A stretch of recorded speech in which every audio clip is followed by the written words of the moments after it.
जय हिंद। अभी कुछ दिन पहले हम एक वीडियो देखे, उसमें देखे कि एक गार्जियन टाइप इंसान को 2-3 लोग थप्पड़ मार रहे हैं सिर्फ इसलिए कि वो व्यक्ति मराठी ना बोल करके हिंदी बोल रहे थे। अरे भाई, मराठी उनको नहीं आती है, हिंदी आती है, तो इसलिए हिंदी बोल रहे थे। देखिए, राज्यों का गठन भाषा के आधार पर हुआ है, लेकिन राज्यों का गठन हुआ है ना, न कि भाषा के आधार पर हमारे भारत देश को तोड़ दिया गया है। हमारी पहचान एक है, हमारी नागरिकता एक है, वी आर इंडियंस। तो फिर यार हम भाषा के आधार पर लड़ क्यों रहे हैं? भाषा के आधार पर हमारी पहचान क्यों की जा रही है?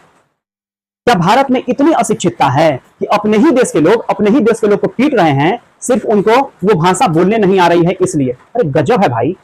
हम कभी धर्म के नाम पे लड़ते हैं, कभी जाति के नाम पे लड़ते हैं, कभी कुछ के नाम पे लड़ते हैं। जानते हैं, इसी कारण से ना आज भी हमारा देश ना एक डेवलपिंग कंट्री रह गया है। अरे भाई, हम जब छोटा थे ना, तब से लेके हम आज तक अभी तक सुनते ही आ रहे हैं कि India is a developing country. अरे कब डेवलप होंगे हम लोग भाई?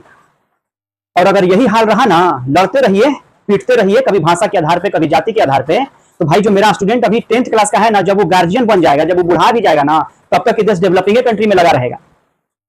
जब हम 8 और 9 साल के थे ना भाई, उसी समय हमको एक बार सुनने में आया था, मतलब उस समय उतना बुद्धि तो था नहीं मेरा, लेकिन फिर भी हम सुने थे कि महाराष्ट्र से बिहारियों को मार मार के भगाया जा रहा है।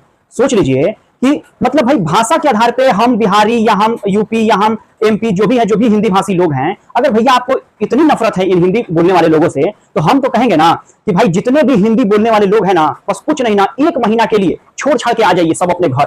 1 महीना तक अपने ही गांव में खेती किसानी कर लीजिए, तब पता चलेगा ना कि 1 महीना में क्या हालत हुआ है। बड़ा बड़ा कंपनी ठप नहीं हो जाए ना, तो कहिएगा। हमको मजदूर समझा जाता है, हमको सोचा जाता है कि ये सब नीच है, ये सब लेबर क्लास का लोग है। अरे भाई, लेबर क्लास से ही तो तुम कमा रहे हो हैं? बड़े बड़े कंपनी के लोग हम ही से कमा रहे हो और हम ही लोग को गरिया रहे हो हैं? अरे हम नहीं रहेंगे तो तुम्हारा कुछ नहीं होगा। इसीलिए तो हम कह रहे हैं कि भाई सब लोग, जितना हिंदी भाषी लोग हैं ना, चुपचाप आ जाइए, अपने घर आ जाइए ना, तब देखिए क्या हाल हो रहा है।